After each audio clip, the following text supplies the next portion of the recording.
Hello again, this is Dr. Jessica Wright, and this is the third of our three-part series on understanding grief.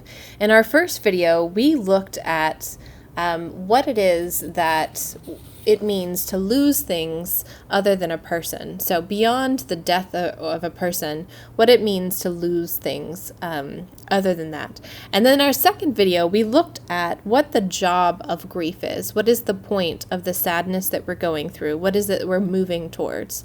And then in this third video, we are going to be hearing from some research by Dr. Wendy Dean about grief rituals, the importance of rituals, what they do for us, what it is that we can accomplish by those rituals, and then in those spaces where we can't have the rituals that we would normally have because of COVID, because of the pandemic, or for other reasons, if we can't have the rituals, my challenge is going to be how to recreate a version of those rituals to help us process things. So let's get started. Rituals are incredibly different across the world, and yet all have a lot of similarities when it comes to recognizing the death or loss of a human. We tend to have, very specific rituals that mean quite a lot to each of us. And those rituals serve a purpose beyond the ceremonial. So beyond just the flowers or just the particular services we might have, there are specific outcomes of those rituals that are incredibly important. So the first is, we talked about the job of grief and how grief itself causes discomfort and it causes pain. And it also causes us to reassess our priorities, to reevaluate what the world means, what the world looks like. We talked about that last time in the job of grief, how we have to now figure out what the world looks like without this thing that we lost. And that's a big part of what the job of grief does.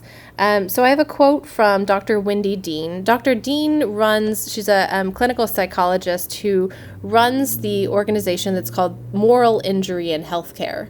So if you've not looked up the idea of moral injury as opposed to referring to it as physician or provider burnout, looking at it, so the organization is very interesting. I highly recommend looking it up. So Dr. Dean talks about this. She says about this discomfort and this pain. She says, "We do not do a good job tolerating loss or discomfort of any kind. We tend to look away from it. It's hard to sit with it and to process it. Our everyday rushing leaves us no time to assess what we really want. And now we're all being asked to reassess our priorities and our values. How do we relate to loved ones versus material possessions? What are the things that we value most?" We talked in the first video about losing things that are beyond losing a person to death, losing things, and how we need to make that inventory of losses. Those losses are causing us pain and causing us discomfort, and we had to have an urge to dismiss that pain. We want to make that go away. We don't want to talk about it. We don't want to think about it. We want it to just go away because it's pain and we want it to go away. And we have this urge to dismiss the pain, both in ourselves and in others. So when we dismiss the pain in ourselves, that normally means brushing off a loss, not dealing with it, not acknowledging it. When we dismiss it in others, that means trying to make it go away faster. Seeing someone that we love in pain is incredibly painful to us. And one of the things that we do is we tend to use phrases or we take actions that try to make the pain go away faster. So it's very uncomfortable to allow someone to be in their grief. So we'll say things like, if you have someone that has broken up with a loved one or gotten a divorce, we'll say, "You will find someone else," or "There's many fish in the sea." We have a lot of phrases that we use to try to dismiss the pain so that that person can move on faster because it's uncomfortable for us. So here's the thing. Rituals around pain and around loss give us a socially approved way and a social way, a connected way with other people to deeply process the loss that we've experienced and then recalibrate. Because remember, that's the work of grief. That's the job of grief, to process what's going on, to process the loss, and then recalibrate. What does the world look like without the loss that I have just experienced? So the best way to think of this is in the context of a funeral. So, John Lewis's funeral was just today when I'm recording this video, and there were people who were crying and there were people who were laughing. If you've been to a funeral where you tell stories about the person, oh look, I've got some updates.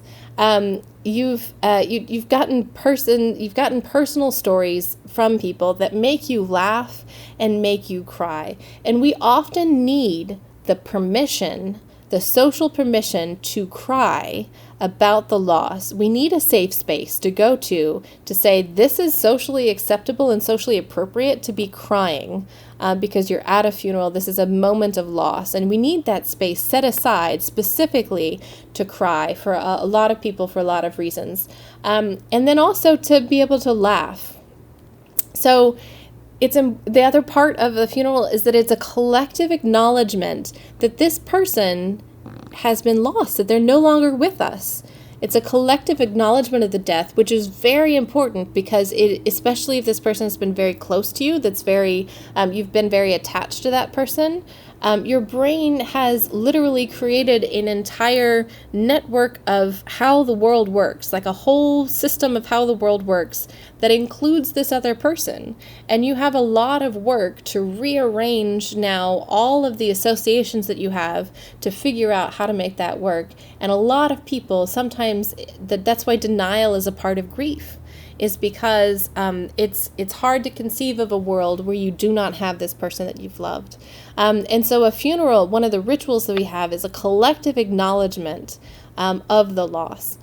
So the other thing that happens with a funeral or a memorial and all of the rituals that we have around death and dying is that we create an ideal narrative of the person. So, we talked about in the second video in the job of grief, how you need to be able to create memories of that person and keep this cognitive vision of the person in your mind while acknowledging that they're no longer there. And part of that means creating what they call an ideal narrative, or what Dr. Bonanno talks about, like clearing off the rough edges, right? Like smoothing off the rough edges of daily life, where you're actually creating a memory of the ideal version of that person. And it could be that person, it's not to say that person was perfect, but you would include flaws that make that person seem human, but maybe not remember some of the other rough edges. So then last, a funeral or other rituals around death help us to have reinforced connections with other people. When everyone gets together and says, and acknowledges the loss of someone that you have loved, it does a lot to say socially. Not only has this person died, they have died, and also you are still connected to the social network that is around that person, that is still a part of your tribe, your community, your group of people. And so getting together with other people who have lost, have experienced the loss of that person, reinforces the connections you have with people who are still living.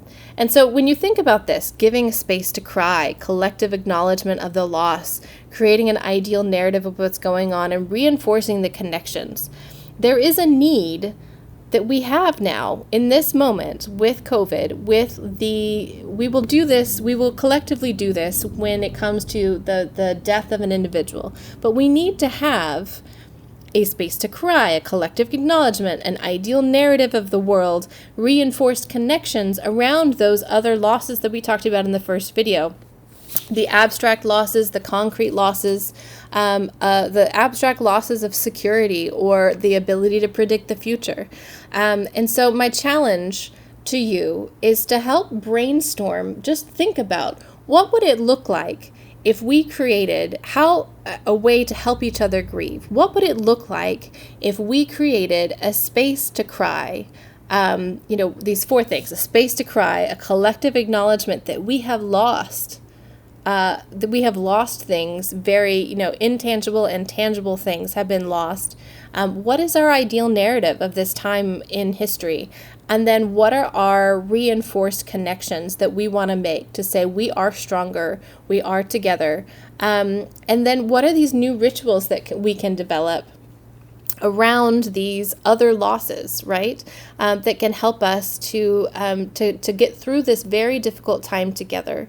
Because among all the research, like I said, I've quoted research from a bunch of different clinical psychologists whose specialty is in this area. And one of the things that I realized is that humans get through grief and get through loss together. So how is it that we can help each other grieve? And what new rituals can we develop so that we have a stronger community on the other side of this? Thanks so much for being here for these 3 series, and I look forward to seeing you in future Tools for Perseverance. Bye-bye.